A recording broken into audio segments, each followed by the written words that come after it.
Bonjour les gars, j'espère que vous allez super bien. En tout cas, moi ça va nickel, je suis en pleine forme, j'ai repris du poids de la bête ces derniers jours, ça fait du bien.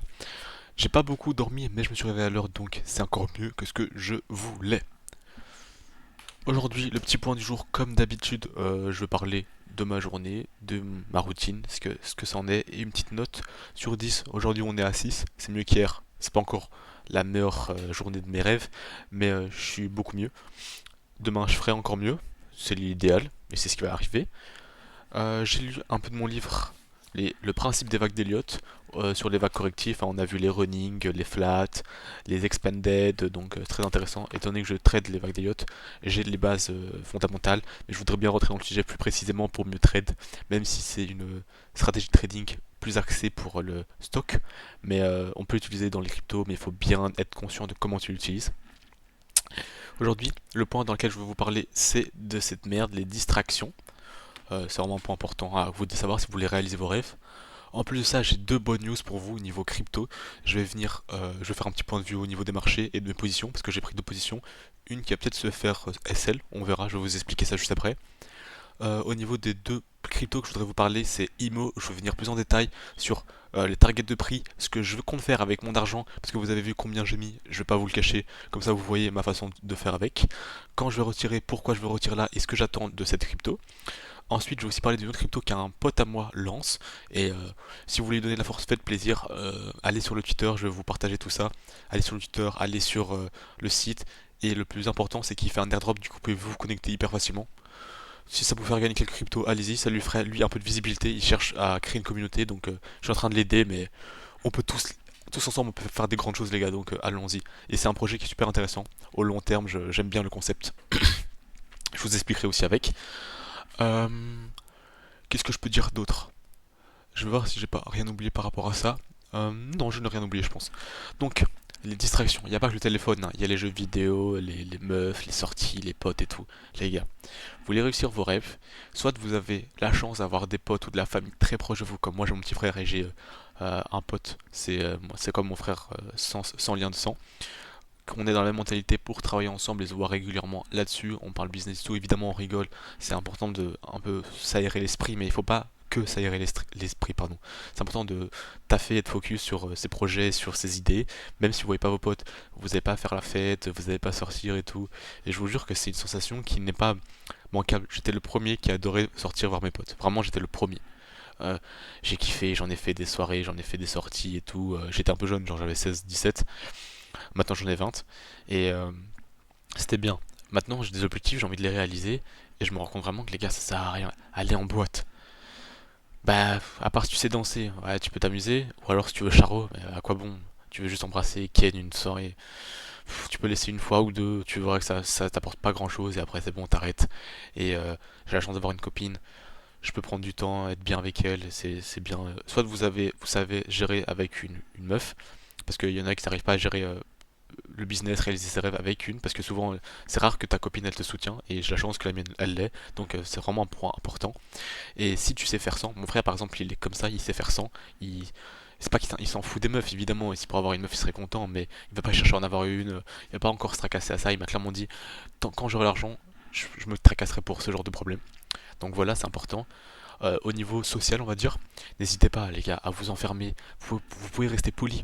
Si vos potes veulent sortir et vous inviter tout et vous pouvez pas parce que vous avez des choses à faire, vous leur dites simplement, mec, ça me fait super plaisir que tu m'invites. Cependant, je dois finir plein de choses, plein de taf. Si vous leur avez pas dit que vous avez des projets, dites juste rien, j'ai plein de choses à faire, vraiment de taf et tout, mais dès que j'ai fini tout ça, peut-être dans 6 mois ou 5 mois, parce que c'est vraiment une situation compliquée pour moi, ben on se retrouve. Et si vous êtes, c'est des gens assez proches, vous voulez bien leur dire un peu ce que vous faites, dites-leur, dites-leur, ça coûtera rien. Et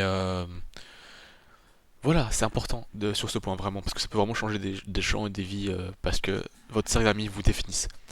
Comme on dit, s'il y a six pauvres dans un groupe et t'es dedans, tu seras le septième. S'il y a six riches, tu seras le septième riche. Si il y a six cons, tu seras le septième. Et s'il y a six intelligents, tu seras le septième. Donc c'est ça qui est important, c'est de t'entourer des bonnes personnes pour croître. Et après, tu peux voir les gens que tu veux et tu vas te rendre compte que certaines personnes sont gentilles, sont drôles, sont sympas, mais au long terme, c'est pas eux qui vont t'apporter ta réussite. Donc voilà, c'est pas méchant, mais c'est faut être réaliste il faut être égoïste pardon, sur tes objectifs. Ensuite, en parlant de cette merde, ok, le téléphone. Écoutez, quand je taffe, si j'ai vraiment besoin de mon téléphone à côté parce que j'ai mes portefeuilles sur mon tel ou j'ai deux trois trucs à check dessus comme Twitter ou Telegram pour m'aider, je le prends, je le mets face couchée pour pas le voir. Parce que les notifications, c'est un piège. Vous allez voir une notification, vous allez rester dessus, vous allez perdre du temps. Même si vous dites non mais c'est bon, moi je suis trop fort, je peux passer au-dessus. À partir du moment où les plus forts, les génies, les plus riches au monde, ils font comme ça, genre, ils s'enlèvent les distractions, pourquoi? Pour deux raisons. D'abord pour pas être tenté par le diable. La règle de base. Si vous estimez que vous êtes plus fort que le diable, allez, tant mieux pour vous. Mais pourquoi éviter de se prendre la tête si on peut juste enlever ce problème? Ensuite, c'est une prise de tête. Si vous vous estimez plus fort pour résister à ça, et que vous commencez à résister tout simplement ah mais non je regarde pas, t'inquiète je vais pas regarder, mais c'est juste vous bouffez le cerveau parce qu'en mode est-ce que je regarde? Non je regarde pas. Vous perdez juste de temps. Si vous savez le mettre à côté, face cachée sans voir une notification ni rien, et vous avez juste activé la vibration pour les informations importantes, c'est nécessaire. Sinon moi je le jette sur mon lit, je le vois, il est pas dans mon champ de vision, c'est important le champ de vision, et c'est bon, je suis beaucoup plus focus. Il y a les jeux vidéo comme la PS5 et tout, débranchez le câble, donnez-le à votre père, à votre mère, à un pote qui sait qui va la garder ou quoi. C'est le principal là-dessus. Et la distraction, c'est votre pire ennemi. Parce que dès que vous commencez à être distrait, vous commencez à être fainéant. Dès que vous êtes fainéant, vous faites plus rien. Et vous avez tout perdu, les gars. Et quand c'est comme ça, c'est que c'est que de la motivation et c'est pas de la discipline. Pour réussir, il faut être discipliné et avoir une motivation pour avoir des petits boosts pour aller un peu plus vite. Tout simplement. Donc là, on va parler un peu crypto. Je vais enlever le Telegram, ça va être plus simple. Crypto, je vais vous montrer ce que j'ai fait et pourquoi j'ai fait ça. Donc on va un peu cacher le graphique. Normalement, je peux faire ça comme ça pour mieux voir. Donc là, comme vous voyez, c'est le Bitcoin en 1 heure. Ici, on a eu notre bottom, c'est ce que je suis venu chercher l'autre jour. Super content, rien à dire, on l'a eu. Maintenant, les alts ont bien monté. Il y a deux solutions. Soit en partant du plus bas. Et merde, ça va montrer un petit dessin. Je veux juste voir si on va là pour vous montrer deux choses. Voilà. Si on prend le plus bas avec la Fibonacci et qu'on monte, on trouve notre zone ETE. Bon, je vais essayer d'être un peu clean. Notre zone ETE qui est entre les 0,6 et les 0,78. Ici, si le cours vient ici, on peut long. Personnellement, on est dans un marché haussier, il faut viser, il faut jouer la tendance, donc long et pas short. J'ai un petit doute, pourquoi? Parce qu'en fait c'est vraiment bas, et étant donné qu'on a une belle force acheteuse comme on le voit, je le vois bien toucher au moins les 0,5, maximum pardon les 0,5, parce qu'il y a une zone, il y a une OB ici, il y a une FVG et tout en 1 heure, en 4 heures je pense qu'on peut aussi trouver un petit truc, donc je le vois mal aller aussi bas. Ensuite, en partant du principe des vagues d'Elliott, dans les cryptos, les vagues d'Elliott, pas en dessous d'1 heure. Genre 1 heure c'est même limite. Mais juste là parce qu'on peut les utiliser que quand c'est super clean. Là vraiment le mouvement il est super clean. Comme je l'ai montré ici, on voit très bien le mouvement en 1, 2, 3, 4, 5. Ok. Je vais vous le dessiner ici, comme ça vous le voyez plus facilement et on le fait à deux. Donc ici on voit la première vague, la deuxième, la troisième, là. Ah peut-être on est dans la quatrième comme ça. Moi je pensais qu'on était dans une 4 comme ça. Pour moi c'était ça qu'on était en train de faire. Mais il y a plusieurs possibilités. On peut être seulement dans une 4 ici et la 5 on va repartir. Pourquoi? Parce que dans une vague d'Elliott, la 1 est en 1, 2, 3, 4, 5. Elle est décomptée. Donc c'est-à-dire si tu vas en plus petit time frame, tu vas la décompter comme ça. La 2 et la 4 qui sont des correctifs sont en A, B, C. Là on le voit pas très bien, mais ici on la voit super bien, une A, B et une C. C'est super clean. C'est pour ça que j'ai le long ici, ce que je vais vous expliquer juste après. Et ça peut être, je pense que ce scénario il est plus probable que l'autre. Pourquoi ici j'ai tracé la 5 comme ça? C'est parce que j'ai tracé avant que le cours me fasse cette mèche, vous voyez? Avant qu'il me fasse ça. Parce que je m'attendais à cette zone, mais autrement. Avant qu'il me fasse ça. Du coup, mes petits dessins ne sont plus valables. Quand vous tracez les vagues d'Elliott, vous ne devez pas anticiper un cours parce qu'il y a tellement de variantes des vagues d'Elliott qui sont complexes. Comme là, une de mes erreurs était ça. Mais pourquoi elle ne m'a pas impacté dans mon idée de trade? Parce que les vagues d'Elliott, dans ce cas-là, en petit time frame, quand j'utilise, c'est en 4 heures. Quand je l'use en 1 heure, c'est pour confirmer mon idée, pour voir ce que mon idée peut faire, etc. Où je me trouve dans mon idée, pour voir si c'est pertinent de long ou de short. Je voulais la zone idéale pour long, là c'est la zone OTE, juste au-dessus on a un OB et on a des FVG, etc. Donc pour moi on va front run l'OB si on devrait descendre, mais j'en doute parce que ce serait quand même un petit mouvement baissier et on a de la force sur le marché. Pourquoi j'ai tenté un long ici? Ici vous le voyez, il y a une belle OB qui s'est formée en 1 heure. Maintenant on passe en 15 minutes et dans cette OB on voit cette petite zone. Vous voyez cette petite zone, c'est vraiment le point clé pour moi. Et j'ai long 2 fois. La première fois j'ai long pile ici, en plein milieu de ma petite bougie ici, qui était mon OB en 15 minutes, qu'on voit super clairement, et j'attendais une réaction du cours. Mon SL, je l'ai mis ici, je l'ai mis un peu bas, je l'ai pas mis trop proche de cette mèche parce qu'on pouvait se faire liquider comme vous pouvez le voir ici. Cette petite mèche s'est fait prendre parce qu'il y a la FVG qui s'est fait fil, tout simplement, donc je l'ai mis un peu en dessous. De toute façon, j'ai plus de 6 RR dessus, donc je pouvais me permettre d'être un peu gourmand sur le SL. Au début, je voulais mettre comme ça pour avoir un RR de 10, ce qui est super clean, mais je me dis, vaut mieux pas être trop gourmand sur le RR, prendre un peu de sécurité, tant que ça invalide pas ton plan, c'est bon. Un SL, c'est une invalidation de plan ou bien une erreur de calcul. Enfin, on peut pas mettre un SL en plein milieu en disant c'est bon, ça me fait un super RR, sinon les gars, je vous mets mes SL comme ça me fait un RR de 35, 50, c'est débile, ok? Ensuite, pourquoi j'ai relong ici? Là, j'ai fait un petit scalp, genre très petit, de 6 RR encore une fois, mais il est en 3 minutes que je l'ai lancé parce que ici on a fait un chotch. En low time frame on a fait un petit chotch, une petite consolidation chotch. On a vu la première explosion, on relatéralise et je vois bien le cours continuer de monter. Mais étant donné que ça c'est du scalp, hein, c'est pas un swing. L'autre, celui-là c'est du daily, je le vois bien en 3 jours peut-être le tenir. Lui c'est en scalp et je vise la dernière zone de confluence qui est une OB. On est pile sur la zone des 0,61,8 de Fibonacci. C'est une zone de confluence parfaite. Il y a une FVG, il y a une OB, il y a les 0,61, un bon TP à prendre. Mais je ne tapais pas 100% de ma position étant donné que j'ai un daily qui me confirme une target plus haut. Ici, je prendrai 65% de ma position. Après, je mets SLABE, zéro risque. Et si ça monte, tant mieux. Si ça descend, pas grave. J'ai pris ma position, j'ai pris mes profits. C'est ça qui est le plus important. Ensuite, qu'est-ce que je voulais venir là-dessus? Je vais les enlever parce que moi ça me dérange quand il y a 10 000 trades. Celui-là, voilà, c'était pour vous expliquer correctement. Globalement, mes positions sur le Bitcoin, on a 1K6 de PL. J'étais monté à 1K8 ce matin. Rien d'alarmant. Ah merde, vous voyez pas en fait mon PL, attendez. Voilà, là vous le voyez. Donc, mais je suis con en fait, on le voyait. Débile mental. Euh, Rien d'alarmant, c'est bien.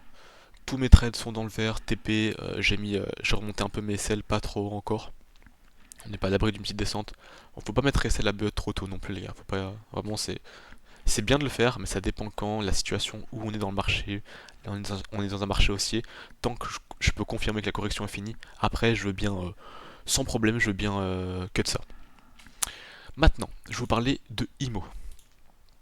La crypto IMO, elle est ici. Et l'autre crypto, je vais déjà la préparer. Oui, pour les connaisseurs, je joue à Dofus. C'est mon petit passe-temps, c'est pour chill un peu les gars, c'est pour décompresser. Je kiffe trop ce jeu, la vérité, ça me fait du bien de chill un peu après avoir focus les cours. Euh, Attendez, je vais juste vous préparer l'autre. Non. Où je l'ai mis, putain? Je l'ai mis en icône. Ah ouais, merde, il faudrait que je l'enlève ça. Attendez, c'est juste un petit détail, je vais le mettre ici, voilà. Donc c'est les deux cryptos que je vais vous parler. Ok, IMO, mes targets de prix. Bon, le cours est un peu raplapla, ça me fait un peu chier parce qu'on est sur mon petit écran, mais c'est bon, on va faire avec. Je suis rentré, comme vous l'avez vu, au 23 cents, 35 cents, 1,41$ et j'ai remis une pièce au 2,08$ et je vise tout zoom in. Combien je vise? Premièrement, je vais hold ce projet parce que je crois au projet. Le projet derrière est super. Ensuite, j'adore la personne qui l'a créé, son image, sa personnalité, sa façon de voir les choses. C'est vraiment une bonne personne, j'aime bien. Et son équipe derrière qui travaille, donc j'apprécie beaucoup la personne. En plus de ça, je peux avoir des contacts directs avec lui, donc si j'ai une question, je peux lui poser et il me répond super vite. Donc ça, c'est vraiment un super point de la personne. C'est Crypto Million, qui s'appelle Knut. Vous pouvez aller voir sa chaîne YouTube, je vous en prie. Il n'y a aucun problème avec ça. Renseignez-vous sur le projet, hein. Faites de vous-même, mais là je vous donne mon avis là-dessus.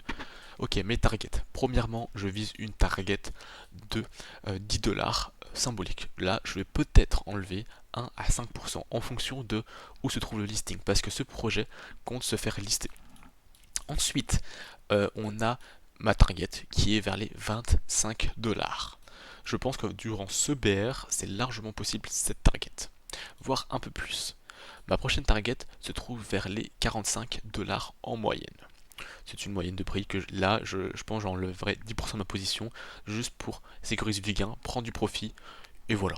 c'est important de prendre du profit les gars, même si vous gagnez 10 000 balles, prenez un peu de profit, un peu, un peu, un peu. Vaut mieux prendre un peu de profit que de se faire SL et de tout perdre, c'est simple, ok? Et l'objectif long terme de ce mec, c'est d'être dans le top 100 des cryptos. Pour être dans le top 100 des cryptos au niveau market cap, si on fait un petit calcul rapide, on se retrouve aux alentours de 200 $ le coin, ce qui est super bien. Mais c'est le minimum parce qu'étant donné qu'il y a un système de burn and sell, on peut vraiment mettre dans les 250 voire les 300 sans aucun problème. Le projet, je l'aime beaucoup. Je pense pas que je vais remettre de pièces pour le moment, à part si on voit qu'il y a un autre dump. Là, je remettrai bien une petite pièce, mais une petite cette fois-ci. Et étant donné que j'ai un événement crypto million avec la crypto IMO, ce serait super bien, je pourrais parler avec lui, j'aurai des informations sûrement à ce sujet, donc je vous tiendrai au jus avec ça. Il y a aussi à propos du listing, donc en vrai pour moi il est encore temps de mettre une pièce. Si vous avez besoin de recharger ou si vous devez mettre un petit billet dessus, c'est encore le moment, même si on pourrait peut-être descendre un peu plus bas vers les 2,3$, mais il n'y a pas trop d'intérêt. Si ETH monte, ça va monter aussi, parce que c'est lié avec la blockchain ETH. Et au listing, ça va vraiment pump. Donc je vous tiendrai au jus. Donc tant qu'on n'a pas listing, les gars, achetez, vraiment, c'est conseillé. Et ensuite, l'autre crypto, elle s'appelle le Burn. C'est mon pote qui a créé ça avec un codeur, il a un projet derrière, il essaie de faire tous les trucs clean et tout, genre vraiment j'adore. Il travaille bien, il travaille à fond dessus. Donc ça c'est la V2 de son site pour l'instant, il en est comme ça. Je vous mettrai le lien pour que vous puissiez lire. Et si vous voulez juste pour l'airdrop, vous venez ici sur la case airdrop. Et oh, ok, ok, il a fait un petit ajustement. Non, non. Donc voilà, vous allez dans l'airdrop, il a un peu modifié ça tantôt, c'était même pas comme ça, donc il travaille dessus tous les jours pour améliorer son site à fond et sa crypto, etc. Donc je vous jure, c'est un bosseur. Pour qu'il ait la crypto, vous devez juste mettre votre nom sur Twitter et votre adresse de votre wallet. Ça doit être un wallet EVM, donc MetaMask, sur la blockchain Polygon ou Ethereum, peu importe. Et vous aurez plus d'informations à la suite. Je vous conseille de suivre le Twitter et toutes les autres sources. Je vous les mettrai dans la description. J'ai du mal à parler aujourd'hui, c'est pas possible, hein. Mais voilà. Et n'hésitez pas à mettre de la force, à partager le projet. Et voilà, plus il y a de monde, plus ce sera rentable. Et c'est un système de burn. En gros, quand on achètera la crypto, il y aura 2% de frais qui vont aller directement en burn. Et dans les 2%, ils prennent 1% pour le burn et un autre pourcent qu'ils vont mettre en stacking sur AAVE. Et avec le rendement que le stacking de AAVE va nous rapporter, ils vont reburn des tokens.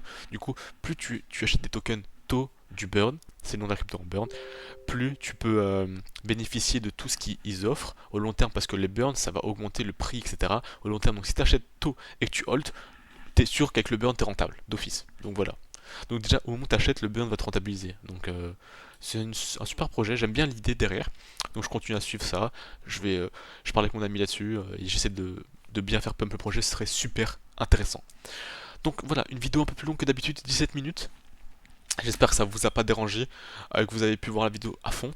Si vous avez une seule question, dites-moi. Ça me fait plaisir de répondre à tout ça. Je vais essayer de faire des vidéos quand même un peu plus courtes, hein, aux alentours des 10 minutes, c'est quand même plus attractif. Il faudrait regarder une vidéo de 18 minutes de moi pour le moment, parce qu'il y a rien encore de vraiment très intéressant. Mais j'espère que ça vous a plu, hein, et que vous allez pouvoir être riche grâce à ces petites cryptos, les gars. Mais on va réussir tous nos rêves, tous, tous, tous, tous, on va tous réussir sa mère. Je vous souhaite, attendez, on va faire voilà. Je vous souhaite de passer une bonne soirée, pardon. On vise nos rêves, on vise le zénith. Tchuss les gars. Je vous souhaite le meilleur.